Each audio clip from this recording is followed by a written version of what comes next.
Hi, I'm Natalie Jill, fat loss expert turned high performance coach. When odds are stacked against us, how do we shift and create everything from nothing? How do we level up when we aren't feeling it yet or we've had a big setback? On this podcast, I'll be talking to some of the most inspiring and courageous men and women on this planet who at their worst learned how to achieve success greater than they ever dreamed possible, leveling up and creating everything from nothing. Courtney Andersen had a drinking problem, quite a big one. She would start drinking and then she'd black out, waking up in strangers' beds, hospitals, fights, even in jail. But she couldn't stop. Her addiction to alcohol took precedence over living.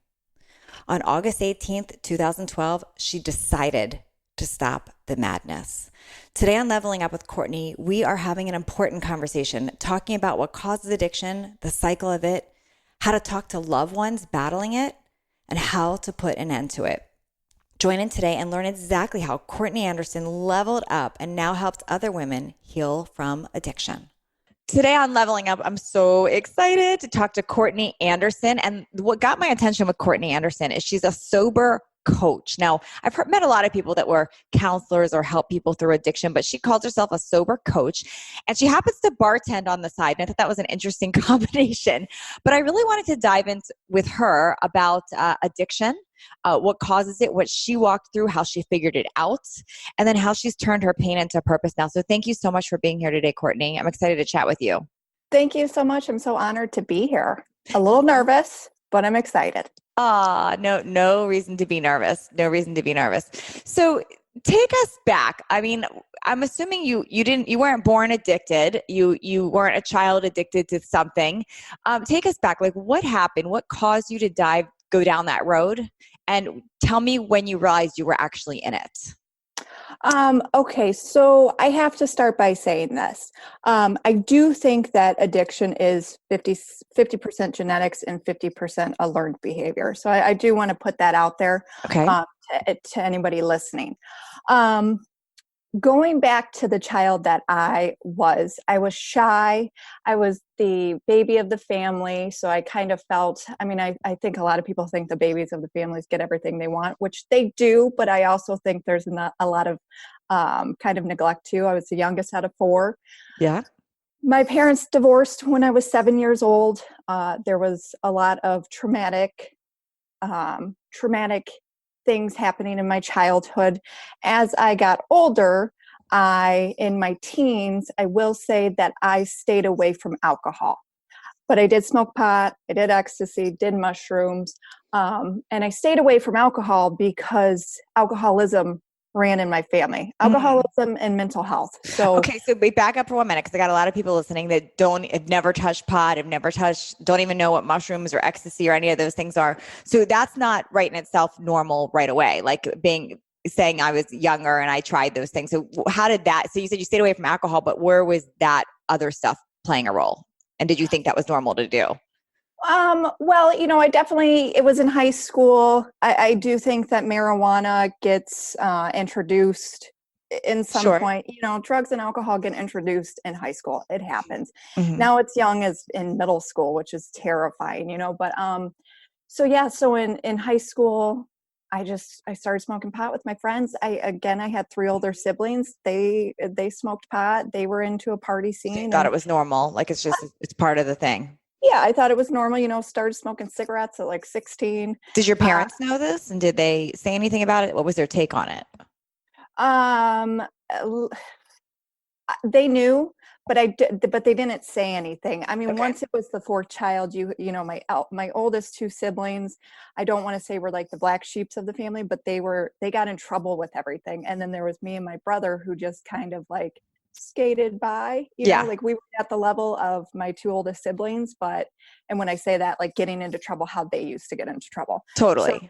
So I kind of think by the 4th kid and just the circumstances of my family, at that point, my mom was a single mom, working 16-hour days at home. So her attention was not towards the kids. And again, my parents divorced at 7. So I only went to my dad's house on the weekends. So it's not that your mom didn't necessarily know or care, but she may have just been too busy she was so wrapped up trying to take care of you as a single mom. She's working that it's like, it may have gone unnoticed. Yeah, I think unnoticed, and just too at that point. I mean, my mom did the best that she could, Sure. but also, but then she had her own stuff. And the reason I'm asking some of these questions, Courtney, Anna, is because depending on who's listening, this is going to resonate with them, with there's somebody when we get into addiction that they're struggling with, but it also might be that they're kids and they're not aware. So that's why I'm asking a lot of these questions. So the pot seems somewhat normal. All your friends are doing it. You're doing cigarettes. Your mom's not really aware. You think it's normal. And then some of the harder stuff, like the mushrooms and the ecstasy, that's not necessarily normal. I know that that's available in high school, but was that just like, what made you okay to try that? Were you scared? And talk to me about that a little bit. I wasn't scared. I was not scared so much. The ecstasy too, I think that was about when I got into my senior year of high school.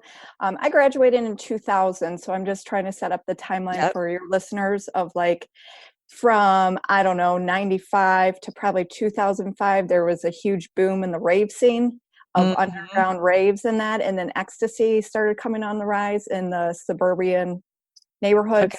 Okay. So I definitely started, experimented with that my senior year of high school. And again, it was my friends were doing it. I was going to partake as well. And I think I was already open to the idea. And I'm not saying that marijuana is a gateway drug. I don't believe that. I do believe trauma is the gateway to it all. But I was also already open. I already opened myself to experiencing and experimenting with drugs. So I was open to that. Got it. Okay. So you do these things. And it's funny because I think back when I was in high school, I too, marijuana was really heavy, but like I never did the other stuff because I was always scared, or I see the commercials on TV about what they do to our brains or whatever. So I feel like everyone has a different experience around that. So you did that stuff, but you weren't touching alcohol. No, I wasn't touching alcohol because alcoholism runs in my family. So that was something that was always ingrained into my head, that just like I didn't want to risk becoming an alcoholic and the damage that it had done on my family, and the dynamics of it in my family unit. I just was so against it. Mm-hmm. Okay. So, I mean, I drank a couple times, but not to the extent of what it turned into, because again, you're in high school. Sure. I remember one time drinking warm beer at a party. Exactly. And the first time that I did that, I got so sick, and I think I had like 4 or 5 Bud Lights and like just chugged them, and I got so sick at this party. So it wasn't really like, oh, this is a good time. Got it. Okay. So you mentioned something a minute ago. You said that you don't believe that marijuana is the gateway drug, but you believe trauma is. So before we get into like where you went with the alcohol and addiction, did you have trauma? I did have trauma in my life, and trauma looks different for everybody. Again, my parents divorced when I was 7. Mm-hmm. We had a babysitter who committed suicide in our kitchen. Oh, wait, back up. So like she's babysitting you and does this? My mom, after my parents got a divorce, my mom was out of town with her boyfriend. We had animals, but this lady watched us. She was our babysitter for a long time. Okay. Friend of the family. Me and my siblings went to stay at my dad's house for the weekend. And then she came that weekend to watch the animals. Okay. And that weekend she committed suicide in our house. So your mom comes home and finds this? The babysitter's fiance and sister found her. The cops brought my mom into the scene, and this is where stuff started to change for my family, with my mom. My mom had a breakdown because no one should see that. Yeah, that's a horrible thing to witness. Yes. Right. So this was back in 93. So they brought her into the house because they thought it was a murder. They didn't think it was a suicide because it was that gruesome. Yeah. So they had to bring my mom in since she was the owner of the house, and that caused a breakdown for my mom. Of course. Into the hospital. So then starts in with a lot of mental health issues with my mom. And, Yeah, so here your mom's a single mom. She's working her butt off. She's got kids. And then she has this happen. And I'm sure the police are questioning her. So she's innocent, but that's going to create stress. So she's got a breakdown. So now your mom, how old are you at this time? Let's see, third, fourth. So I was 8, 9. Wow, very young. So yes, Very that's young. definitely traumatizing. Yes. Yeah, and even being 7 when my parents divorced, I mean, that's young. So, and just being exposed to such topics as alcoholism and, knowing what bipolar is back then and what Prozac is when you're 8, and having someone commit suicide in your house. So that really starts the trauma, and then it goes, and then we had to live with my dad for a couple months because my mom was in the hospital, and that was living in a 2-bedroom apartment, and my dad having to play the mom and the dad, and then visiting my mom in a psychiatric hospital during that time. Got it. Okay. So take us through what happens. What's next? So as as my life progresses, and in my teens, and my mom just doing the best that she can, also too with spouts of bipolar, having a father who is a functioning alcoholic, it's just, you just get lost in the shuffle. You know what I mean? Like, it's not like parents aren't present. There's no Sunday dinners. There's no warm and fuzzy feelings. Yeah, and you're going through your own trauma with stuff, and there's not really the love and the unconditional safety that you need. Yes. And 2, when you have parents who are not present like that, you are not getting what you just said, those emotional needs met. Yes. So, And emotional wounds cause a lot. Right. And no matter what anybody's situation is, whether you're privileged, middle class, we were, obviously a white middle class family. Sure. And I've been blessed in my life, but that doesn't mean that that's okay for the emotional needs not being met. Right. You know what I mean? So it's just like everyone's situation is different, and this is where addiction does not discriminate. So, Sure. So I just wasn't receiving that love. That's where I became very close with my grandmother, my mom's mom, and she met those needs for me. But it's still, there was just no structure in the home. And by the time, were you still in the home that that the trauma had happened in? No. We sold that house, and then so we sold that house. But so. And then it's just a lot of dysfunction after that. That's all I can really say. It's just like a lot of dysfunction. For anybody who is listening, who has dealt with parents who are either bipolar or a functioning alcoholic, you know what I'm talking about, where it's chaotic. Yeah. So you think you're controlling by saying, I'm not going to be involved in alcohol because I'm not going to create that, but the drugs are still an escape for you. Yeah. The drugs are still an escape, and just like, at this time I'm a teenager. I'm like, oh, this is fun. And then it starts. So I live in the Detroit metro area. Okay. You can, when you cross Canada, as obviously our borders, and there's Windsor, and the drinking age in Canada is 19. So when I hit 19, from where I live to Canada, to Windsor, it's a 25 minute drive. So all the kids go over to Windsor to get drunk. And we went over there for my 19th birthday, and that's when I fell in love with alcohol. I fell in love with the bar scene. I fell in love with how it made me feel. I felt safe. I felt so you said you fell in love with it. It made you feel safe. You like the bar scene. Tell us, for the listener that doesn't drink to that level, it doesn't understand. Like I've had, for me, for instance, I've had a glass of wine at a time. That's like I think the most I've ever drank. like I feel that little tiny buzz, and then my control kicks in. So talk to us about getting past that, because I think there's people that do understand what you're talking about. There's a lot of people that don't. So what does that feel like, and what does that provide for you? You said it gives you fun. What is it doing for you? It's making me feel safe. Like, it's making me, like, that shyness that I had as a kid, I'm no longer shy. Like, I can do whatever I want. I can say what I want. I can dance without being like, oh my God, somebody's looking at me. Like, I just give 0 Fs when I'm kind of like an alter ego. Like it's like almost like you're putting on a costume, or you get to be something else that day, or you step into something. Yeah. I put on my cape. I put on my protective shield. Yeah. Of being able to just feel free. Yeah. Okay. So you're thinking it's a good thing. You're like, okay, I've been avoiding it, but this is a good thing. Right. Exactly. So So at 19 to about 22, 23, I believe it was all fun. Okay. And, it's like I'm young, going to school, working. I'm like, this is what people do.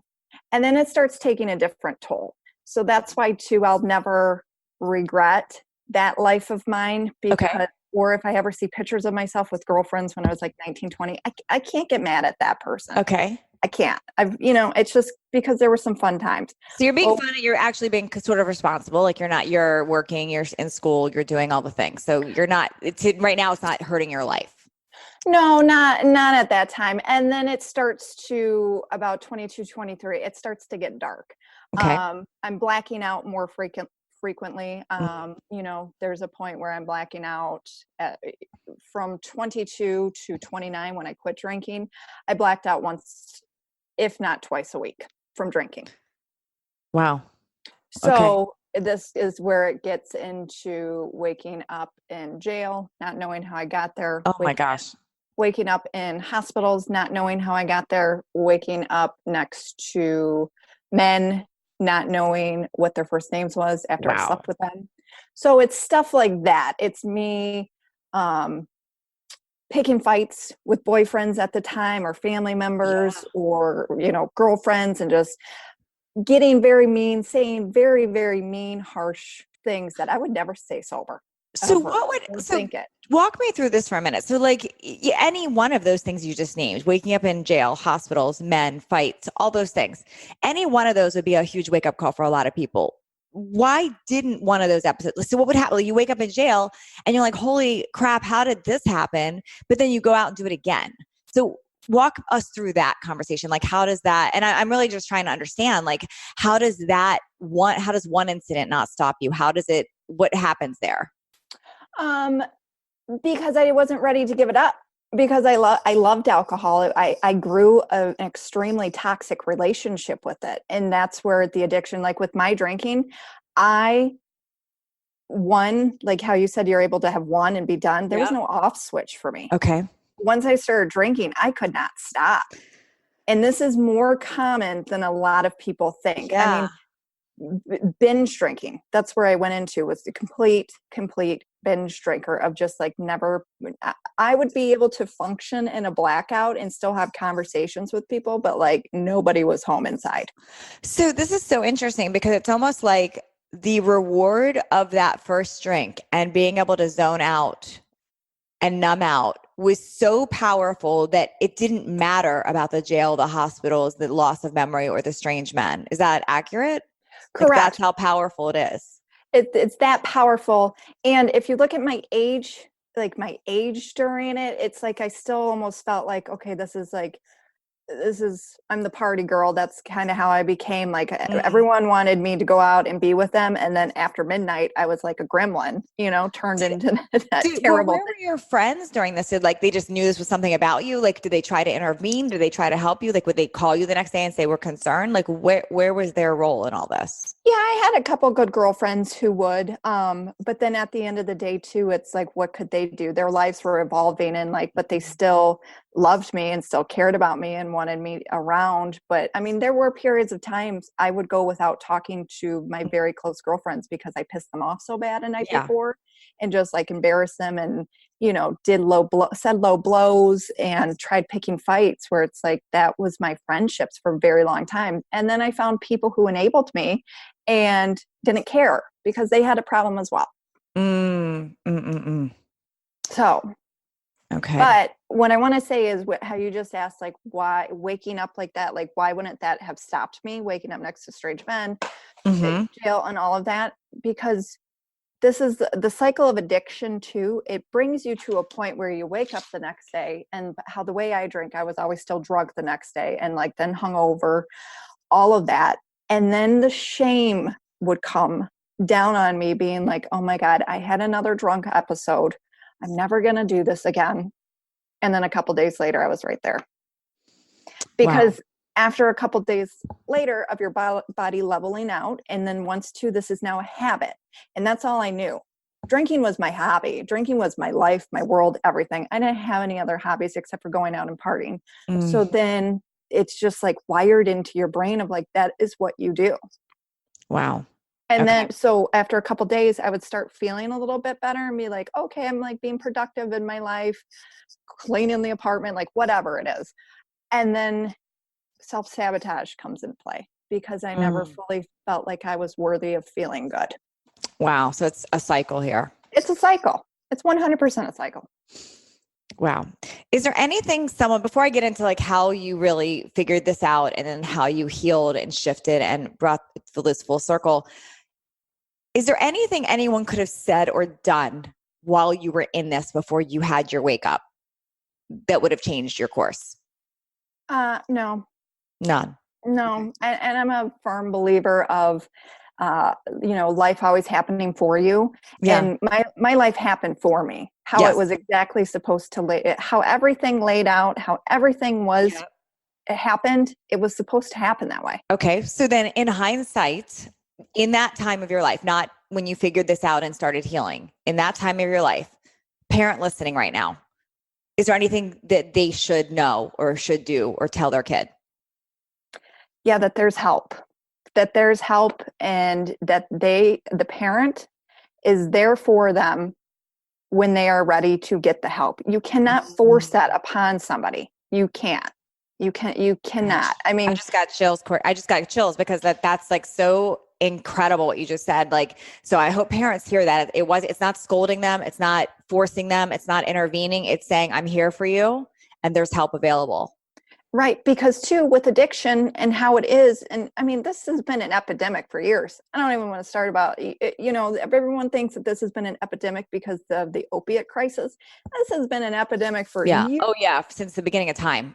Like the beginning of time with alcohol. And then, you think of like the 80s crack epidemic, and then now it's the opiate heroin epidemic. So then there's this level of shame as a parent where you're thinking, what did I do wrong? And again, I give my parents, they did the best that they could for their circumstances and who they are as people. Totally. Okay. So I love what you just said. I just wrote that down. I'm here for you and help is available. So that's it, parents. That's all you can do. We can't force anything else. Okay. So now tell us what happens. Like what forces you to wake up and say, okay, I've got to get help. I've got to fix this. So let's see, I was 29 years old. I was probably about 6 weeks shy of turning 30. And it was September 18th of 2012. It was my last night working at the bar because I was transitioning myself to go into full-time medical field. Okay. So I was living with my boyfriend at the time, and he was like, hey, like, please don't go in and get all messed up tonight. And I was like, yeah. And of course I did, That was your nightly thing. Yeah. Yeah. And it was my last night at the bar that I worked at for a long time. Like, we were going to have a party and celebrate. So the next morning I woke up to my best friend. My two best friends stayed the night because we were all drinking together. And my one best friend, Kristen, was like, Court, Fiona is gone. We can't find Fiona. And Fiona's my cat. And Fiona is the cat that my boyfriend and I rescued from the streets. Okay. And now my second time losing her in a blackout because I left the screen door open to go outside and smoke. Okay. And then Kristen's like, and Matt is not happy. And I was like, Fiona's in the house. It's no problem. I'll get her and whatever with Matt. Okay. So Matt comes downstairs and he is pissed. He's upset that Fiona's gone. And he tells me, he was like, we've been together for 1.5 years. He's like, and if you want to keep drinking, go right ahead. He's like, but if you continue this, I'm not going to stay with you. So I said, okay. So I made a pact that if I found Fur Pants, that's our nickname for her, if I found Fur Pants, that I would stop drinking. Because from 25 to 29, I was going in and out of like spurts of like trying to moderate drinking, all of that. So I found her 3 days later. And when I found this cat, I was outside. I dropped to my knees, and it was a spiritual moment. It was like time went by slow, and I could start crying about this. Anytime I tell this story, I could cry. Time went by slow. I dropped to my knees, picked this cat up. She had leaves all in her hair, and like, but just she was a mess because she was out in the wild for 3 days. And ever since then, I haven't drank because I made that promise to Matt, who's now my husband, and Fiona. Got it. And it was time for me. Like, and it was making that promise to myself, but having these two things that I really loved. And I have ruined so many romantic relationships with guys because of my drinking. And then he was the one who just changed it for me. So, he didn't force me to. He gave me a choice, and I'm forever grateful for the choice he gave me and for the cat who lived. Wow. So it was a decision right then and then. And I always say deciding comes first. So you made a decision. Did you just stop or did you go get help?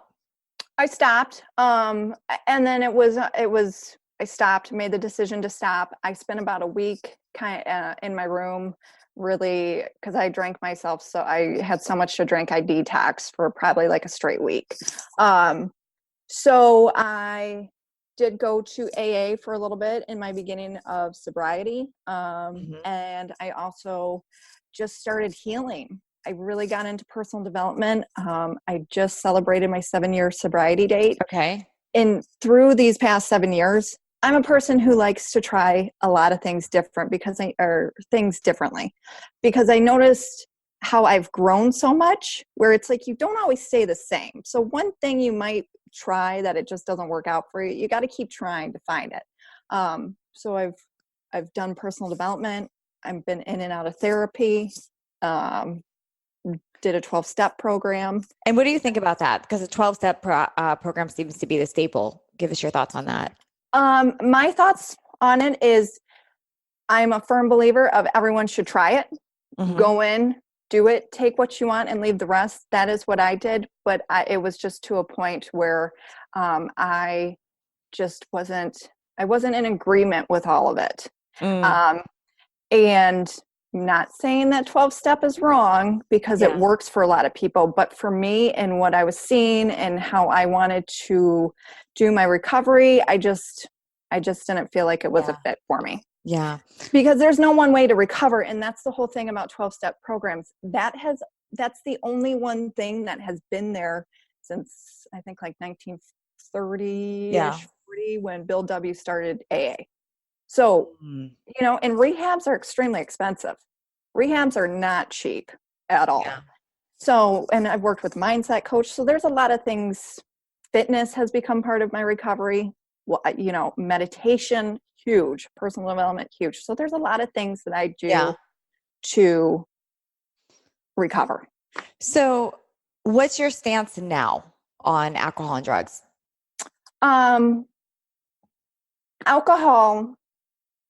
Alcohol's a hard one. I am not against it because not everybody has a drinking problem who drinks. Like you said, you can have a glass of wine and turn it off. And, some people only drink like once a month. Some people drink like twice a year. I think with alcohol, it's the saddest thing. It's just sad because it's on every street corner. I mean, it's everywhere. They have alcohol in movie theaters now where it's like, come on, man. You really need alcohol to sit and watch something on the big screen. Like we're just taking innocence away from people, So you said at the beginning of this interview that sometimes you could still have a drink and shut it off though. Why even go down that road? You're not scared of it going back that way? Oh no, I could never have a drink. Okay. So so I misunderstood. So you stay totally away now. Totally away. I think I said that I am the type of my brain, I can't shut it off. Got it. Okay. So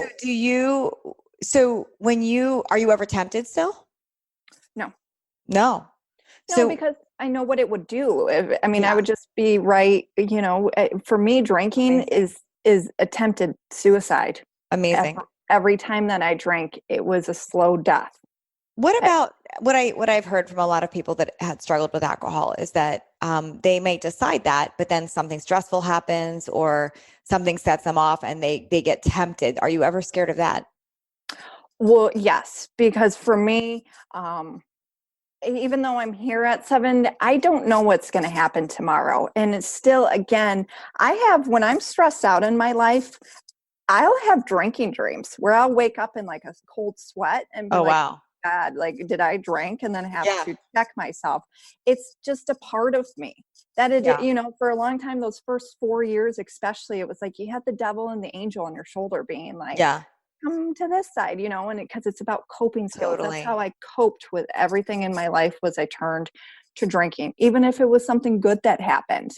Would have Mm. been like, if you would have interviewed me today and I would have been like, oh my God, I'm on Natalie Jill's podcast, I would have been sitting here with a glass of wine and like cheersing Having with fun, like thinking it's fun, and that's the way to do thinking it. it's fun. Exactly. And Got it. that's the whole thing. It's just like, Yeah, for some people just cannot handle alcohol. totally. So, Courtney, do you have kids now? I do not know. Okay, so do you think you might one day have kids? Yes, we would like to have Yeah. children. Yes. And the reason I ask is when you do, how would you talk to them about the drinking, knowing what you've been through and knowing what you know now? Well, that's great that you asked that because my husband, Matt, my boyfriend at the time, he gave up drinking too. Matthew didn't have a problem, Mhm. but he definitely has had a lot of his own trauma due with alcoholism running on his side of the family. Okay. So before we talked, when we stopped Sure. drinking, it was a choice to break the cycle with us for Mm. our kids to have an alcohol free, to have present parents. Yeah. But will you tell them? Will you tell them what you've been through? What? Absolutely. I have Mhm. a niece who just turned 18 and I've said to her for past 7 years, and I was like, you have to be careful with it. Yeah. And, all my nieces and nephews, I'm honest with. So, what I love about what you're sharing right now too is, I've worked with transformations in all different levels. Like I've worked with transformations with fat loss, with health, with aging, and then on my podcast, I've interviewed so many people on how they transform their health, but even how they transform their bank accounts, went from like homeless to millionaire or whatever. And there's such a theme with everyone I interview. And what's so interesting is you said the exact same things with recovery from addiction. You started with, I made a decision. Like I decided it. I declared it, like this is what's happening. And you had a vision for something better. And I'm believing that that's what keeps you accountable now, is holding on to that vision for something better. Yeah. And when I was about 25 years old, when those dark times in my life, intuitively, I always knew I was going to have to give up alcohol. I Mm-hmm. knew it. I'm like, this is not working in my life. I mean, you don't want to go out and get so drunk and Yeah. then try to kill yourself. It's just like, this is not working for my life. All the missed Mm-hmm. opportunities, sleeping with men, I have zero clue whose names there are. Yeah. Like, this is just not for me. So yes, when Okay. losing Fiona and when Matt said that to me, I'm like, this is it. Yeah. I can't. Like, I cannot go into another decade of my life continuously Yeah. continuing the cycle. Yeah. Someone listening right now, maybe they're drinking and they're in this denial that they think it's okay, but they know deep down, because I believe you know at your core that something you're doing is not right. What do you want them to know? That there's help. That there's help out there. You're not alone. Do not let that shame keep you down in your own addiction, your Mm-hmm. relationship with alcohol, whatever it is you want to call that, because I'm not here to tell people that they're addicted to. That's not my place. That's on other people to, like, that's on you to figure out. So whatever type of relationship you have with alcohol, you can live a thriving life sober. And Yeah. you can still do all the things that you do now drinking sober. Yeah. I love that. Courtney, I ask this question to everybody on my show, and with you, the question changes a little bit, but I typically ask if someone's listening and in their own personal rock bottom, and you're going to give them 3 pieces of advice to shift out of that, level up, and create everything from nothing. What would you tell them? And I want to ask you that same question, but as it relates to either somebody listening that has someone in their life that they see struggling with this, or they themselves are struggling with this. If you were to give them 3 pieces of advice on how they can start to level up and change this, what would you tell them? Ooh, this one makes me emotional too. I would tell them they're not alone. Mm-hmm. You are not alone. There's millions of people who are at where you are or have been where you are. You have to speak up and ask for help. Whoever it is, even if you want to reach out to me, speak up and just know that you Yeah. in your life are worth it, because for so long I didn't think my life was worth it. And when it's transformed into today, it's just night and day difference. It's amazing. And people love you and care about you and want Yeah. to see the best for you. Yeah. So good. Tell us about what you do now, because you really turned your pain into a purpose. Yeah. Now I sober coach. Mm-hmm. So that I work with a lot of one-on-one clients to helping them stay accountable to sobriety and to their sobriety, and help them form new, healthier habits. When I quit drinking, I had to Google hobbies, guys. I had to Google it. Like, what am I interested in if it doesn't involve alcohol? It's true. And my husband and I laugh about it till this day. It's Yeah. like, remember when you had to Google hobbies? I'm like, now That's I have funny. hobbies that are healthy and, just helping people thrive in sobriety, being able to go to concerts sober, and just really change the way of thinking in this relationship you once had with alcohol. And then too, I bartend on the side. So, I left the medical field because I was working in a pain clinic, which was a very triggering job.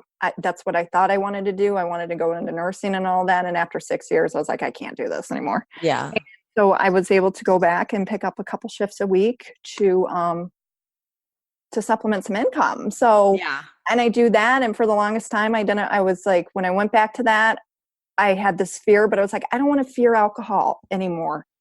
And I'm able to be around it and just be like, whatever. That's actually really interesting. I don't know that I've ever met somebody that can bartend and had overcome that. That's great. That's incredible. When I tell people, they're like floored by it. They're like, but that's what I mean. But that's the perception. There's a lot of people who are sober in the food and the food and beverage totally industry. Courtney, where can people find you? You can find me. I'm really active on Instagram, so you can find me Courtney __ Andersen, or just find me at Sober Vibes on Instagram. You can go to my website, CourtneyRecovered.com, and I do a podcast as well called Real Aligned Women. Amazing. I love it. Thank you so much, Courtney. Thank you so much for having me on. It's been a pleasure. Thanks for leveling up with us today. Please share this episode if you found it helpful so others can join in. And don't forget to hit that subscribe so you don't miss out on future shows.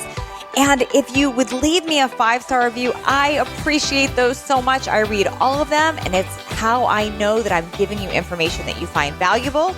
And come interact with me over on Instagram at Natalie Jill Fit. I read all the direct messages and comments over there. Make it a great day, creating everything from nothing.